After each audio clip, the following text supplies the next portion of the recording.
To study with ज्ञान प्रकाश।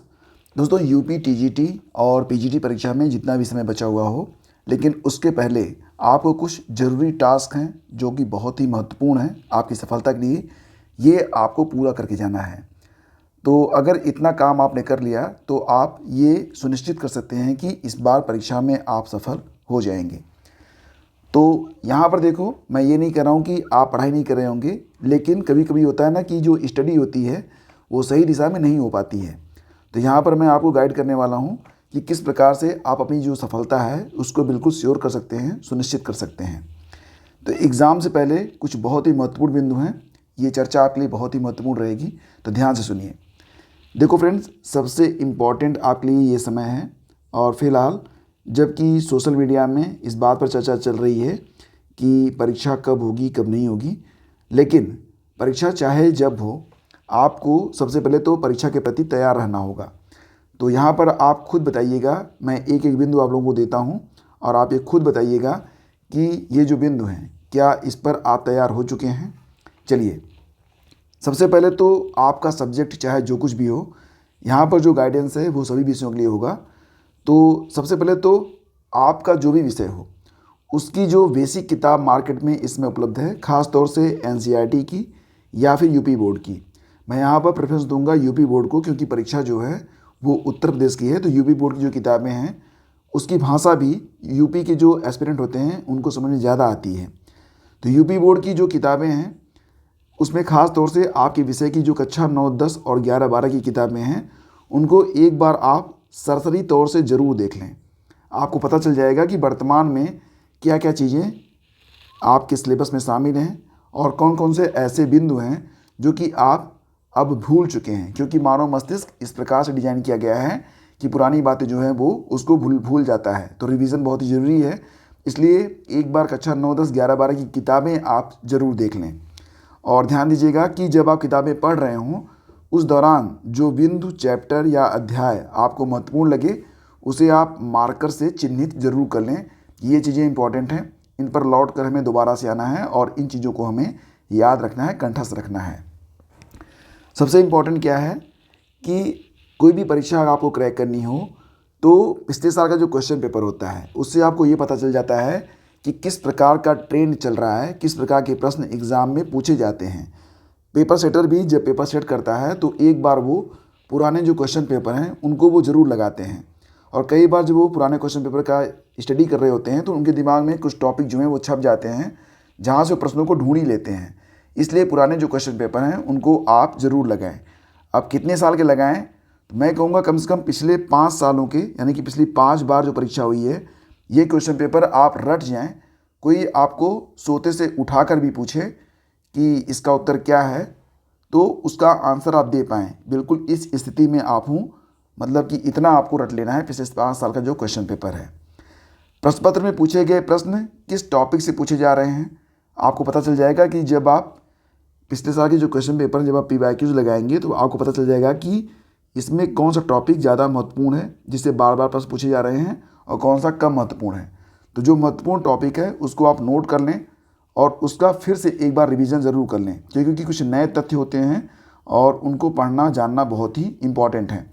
कुछ चीज़ें याद रखिएगा कि हर साल बदल जाती हैं, तो उसमें भी आपको जो अपना नॉलेज है उसको रिवीजन करना, उसका रिवाइज करना बहुत ही इम्पॉर्टेंट होता है। ठीक है, ध्यान दीजिएगा कि 2022, 2023 और 2024 में, यानी कि 2022 से लेकर 24 तक पिछले जो 3 साल हैं उसमें यूपी, बिहार, मध्य प्रदेश, राजस्थान और उत्तराखंड और हिमाचल प्रदेश में भी, खासतौर से यहाँ पर राजस्थान भी मैं शामिल कर लेता हूँ, में अगर कोई शिक्षक भर्ती परीक्षा हुई है आपके विषय से संबंधित, ठीक है, तो उनके क्वेश्चन पेपर भी आप सोशल मीडिया से डाउनलोड कर लें और उसको भी लगा लें और उसका बार बार रिवीजन कर लें। वो प्रश्न भी आपके लिए इम्पॉर्टेंट हो सकते हैं। ठीक है, ये बात भी आप लोग ध्यान रखिएगा।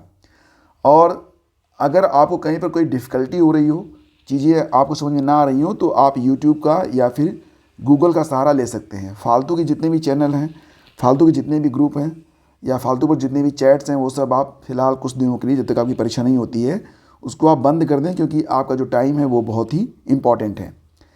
कम से कम 10 स्तरीय प्रैक्टिस सेट आप ज़रूर लगाएं। अब कौन से प्रैक्टिस सेट आपको लगाने चाहिए, तो इसके बारे में अगर आप बात करेंगे तो मार्केट में बहुत सारी किताबें उपलब्ध हैं, लेकिन आपको ये देखना है कि कौन सा ऐसा प्रकाशन है या फिर कोचिंग संस्था है जो कि सबसे अधिक विश्वसनीय है, छात्र जिस पर भरोसा करते हैं, या फिर ऑनलाइन टेस्ट लगा कर जाएँ। इससे आपका जो स्कोर होगा वो और भी बेहतर होगा। ठीक है, आपको याद होगा कि जब यूपी पीसीएस की परीक्षा होती थी पहले 2011 से पहले, उसमें जो पहला पेपर होता था वो जीएस का होता था, सामान्य अध्ययन का, लेकिन दूसरा पेपर सब्जेक्टिव होता था। उसमें एक विषय से संबंधित आपको प्रश्न पत्र दिया जाता था। तो अभी भी 2011 के पहले जो विषयगत परीक्षा होती थी, यूपी पीसीएस का जो सेकंड पेपर होता था जिसमें विषयगत परीक्षा होती थी, तो वो सारे सॉल्व अभी भी मार्केट में उपलब्ध होते हैं। वो बहुत ही बढ़िया प्रश्नों का कलेक्शन होता है, उसको एक बार आप ज़रूर लगाइएगा, क्योंकि मुझे लगता है ना कि क्वेश्चन वहाँ से बहुत सारे आपको डायरेक्टली मिल जाते हैं। तो ये भी आप, और सबसे बड़ी बात ये कि अब आपका जो समय है वर्तमान में बहुत ही महत्वपूर्ण है, तो उसको बर्बाद तो बिल्कुल ना करें। याद रखिएगा कि जब आप एक अच्छी सीट पर होंगे तभी सम्मान मिलेगा, तभी आप जीवन को एंजॉय कर पाएंगे। वर्तमान समय में समय बर्बाद करके आपको सिर्फ हताशा, निराशा, फ्रस्ट्रेशन हाथ लगेगी और भविष्य बहुत ही अंधकारमय हो जाएगा। तो समय बर्बाद करना बंद करें। अपनी मित्र मंडली में जो समय आप देते हैं सीमित कर दें। शादी विवाह का दौर चल रहा है, उसमें भी कम से कम जाएं। मतलब मिला जुला के वर्तमान समय में आपको अपना समय बचाना है और वो स्टडी में लगाना है। बहुत सारी किताबें आपके दिमाग में या फिर आपके टेबल पर जब रखा जाती हैं वो एक बोझ बन जाती हैं। तो कहते हैं ना कि books and friends should be few and be good. तो कुछ अच्छी किताबों का चुनाव कर लें, वही आप बार बार पढ़ें। और कहते हैं ना कि बहुत सारी किताबें एक एक बार पढ़ने से बेहतर है कि एक किताब आप बार बार पढ़ जाएं। तो एक किताब आप कितनी बार पढ़ सकते हैं, कोई भी एक अच्छे स्टैंडर्ड की किताब रख के आप उसे बार बार पढ़ें, बार बार रिवीजन करें, ये सबसे बेहतर होगा। वैसे फ्रेंड्स, सक्सेस पाने के लिए सबसे जो की वर्ड है वो यही है कि आप तथ्यों का कितनी बार रिवीजन करते हैं। तो यहाँ पर जो आपका समय है उसका बंटवारा कर लें, और जब आपका मन शांत हो, जब आप ऊर्जा से भरे हुए हों, उस समय आप नया पढ़ें। नया का पढ़ना है जब आप शांत हों, बेहतर होगा। इसके लिए आप सुबह का समय चुनें, ठीक है। और रिवीजन कब करें, रिवीजन के लिए भी आपको शांत वातावरण ही चुनना है। तो दोनों के लिए बेहतर यही होगा कि जब भी आपको मुफीद लगे, ठीक है, जब आपको मुफीद लगे उस समय आप स्टडी करें और उसी समय आप रिवीजन करें। तो मैं ये मान के चलता हूँ कि समय का बंटवारा आपको स्वयं करना पड़ता है। ज़रूरी नहीं कि कुछ लोग सुबह भी बहुत अच्छा पढ़ते हैं, कुछ लोग शाम को भी बहुत बहुत अच्छा पढ़ते हैं। जैसे मेरी आदत में ये है कि मैं देर रात तक पढ़ता हूँ, और सुबह उठ के पढ़ना ये काम मुझसे आज तक कभी हो नहीं पाया। मैं स्पष्ट बताता हूँ आपको, मेरा ये होता है कि जितनी रात तक पढ़ना है पढ़ सकते हैं। हाँ, एक बात है कि भोजन का आपके मन स्थिति और मेमोरी पर बहुत ही गहरा प्रभाव पड़ता है। तो खाना जो है ना वो बिल्कुल सात्विक कीजिए। फास्ट फूड, बाहर का खाना, स्पाइसी खाना, मिठाइयाँ या फिर चॉकलेट्स, ये सब बंद कर दीजिए। जितना सात्विक भोजन करेंगे उतना ही बेहतर आपका नॉलेज होगा। और रात को खाना कम खाएंगे तो अच्छी और गहरी नींद आएगी, ठीक है।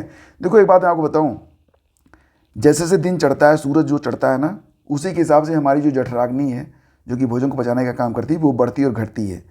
तो सबसे जो प्रबल जठराग्नि होती है वो लंच के समय होती है, सबसे कम जो है रात में होती है।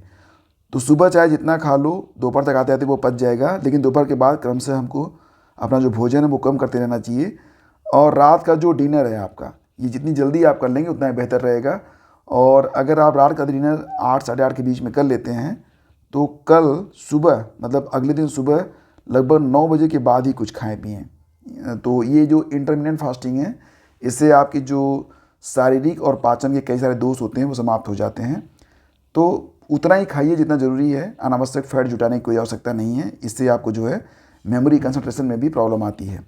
फ़िलहाल कुछ टिप्स हैं और मुझे लगा कि ये सारी चीज़ें आपसे डिस्कस करनी चाहिए, वो भी इस दौर में जबकि छात्र जो है काफ़ी ऊहापोह की स्थिति में है। तो कंसंट्रेट कीजिए, करिए, बिल्कुल एकाग्र हो जाइए, क्योंकि ये जो समय है ये आपके बिल्कुल एकाग्र होकर, अपना एकचित्त होकर लक्ष्य के प्रति आगे बढ़ने का है। बहुत अधिक डाइवर्जन में रहेंगे, बहुत अधिक चिंतित रहेंगे तो कुछ नहीं हो पाएगा। फिलहाल पढ़िए। God bless you all.